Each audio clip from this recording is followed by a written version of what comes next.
Hello students, आपका स्वागत है मेरे YouTube channel Manoj Parmar Acme classes Uttarkashi में। आज हम कक्षा 8 की दूसरी एक्सरसाइज 2.1 लेके आए हैं। एक चर वाले रैखिक समीकरण, ये अध्याय 2 है।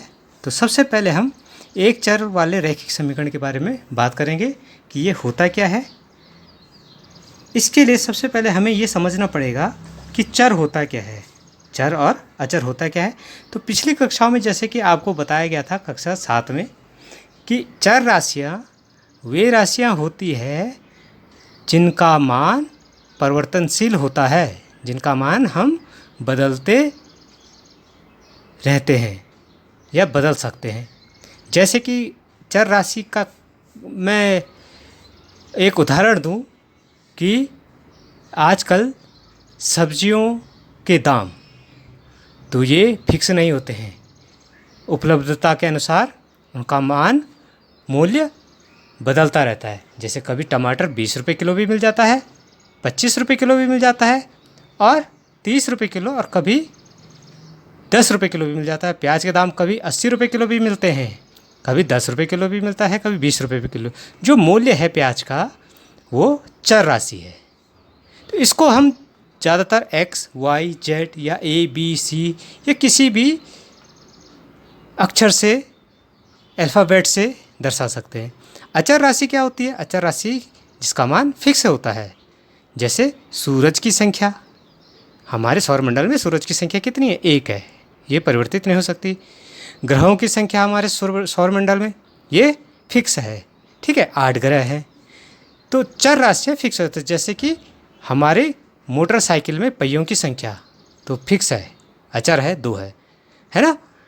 तो इस तरह से हम चर और अचर राशियों को जान सकते हैं, और अचर और चर राशियों को मिला के व्यंजक बनते हैं, ये भी हमने आपको बताया था। तो चर और अचर राशियों से मिलकर जिसमें हम गणितीय चिन्हों का प्रयोग करते हैं उनको क्या बोलते हैं?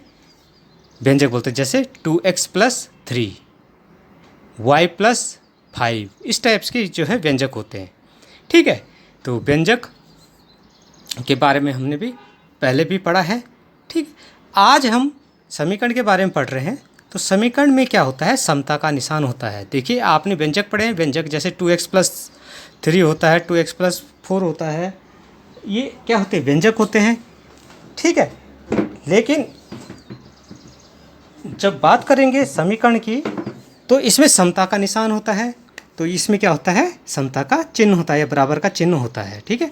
रैखिक समीकरण इसको क्यों कहते हैं? क्योंकि इनकी जो घातें होती है वो क्या होती है? 1 से अधिक नहीं होती है। रैखिक समीकरण रैखिक समीकरण क्यों कहते हैं? क्योंकि उसमें चर की घात 1 होती है, ठीक है, 1 से अधिक नहीं हो सकती है। तो रैखिक समीकरण की चर की घात। दूसरा है, रैखिक समीकरण में समता के चिन्ह के बाईं और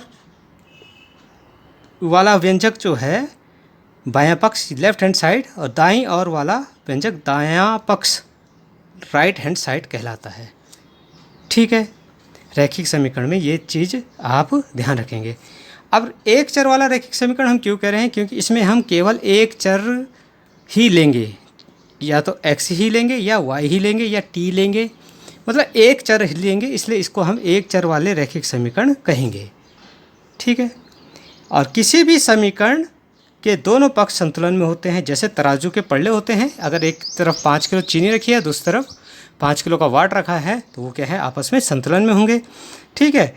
और दोनों पक्षों में एक ही गणितीय संक्रिया का प्रयोग करते हैं हम। दोनों पक्षों में एक ही गणितीय संक्रिया करते हैं। जैसे कि अगर बाएं पक्ष में अगर हमने 3 जोड़ा है तो दाएं पक्ष में भी 3 जोड़ना पड़ेगा, जिससे समीकरण क्या है? संतुलित बना रहे। जैसे मैं पढ़ने की बात कर रहा था, अगर 5 किलो चीनी आपने ली है और अगर कहा जाए कि नहीं आपको 5 से 2 किलो और बढ़ाना है, तो क्या करेंगे आप? चीनी को भी 2 किलो बढ़ाएंगे और वाट की जगह पे भी 2 किलो का वाट बढ़ाएंगे, तब जाके संतुलन में होगा। ऐसा नहीं है कि केवल चीनी बढ़ा दी, वाट नहीं बढ़ाया। तो इस तरह से ये आपके एक चर वाले रैखिक समीकरण का परिचय है। अब इसमें हम आगे प्रश्नावली करेंगे। तो देखिए इस प्रश्नावली को कैसे करते हैं।